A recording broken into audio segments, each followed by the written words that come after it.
Hey everyone, welcome back to the channel. If you've ever wanted to create a stunning website like this, or a chatbot like this for free with zero hassle, then this video is for you.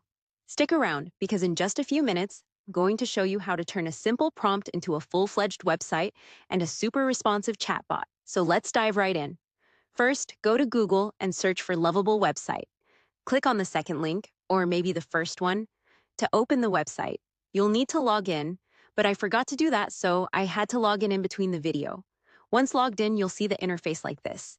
Now comes the magic. You can write whatever you want. For example, I wrote jewelry website, and it took a couple of minutes to create a gorgeous website. As you can see, this website has everything like from shop to cart, and you can also increase the item you like an actual shopping website.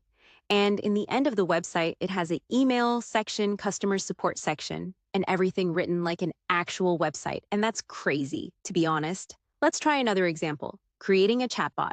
As I said, just give it a simple prompt and it'll create something like this. At first, it wasn't very useful, so I had to give it another prompt to respond to simple greetings like hi or hello. After waiting a few minutes, it started giving better responses. This is just an example, but if you have a proper plan and blueprint, you can create anything. So, what kind of website would you create using this tool? Drop your ideas in the comments. That's it for today. Thanks for watching.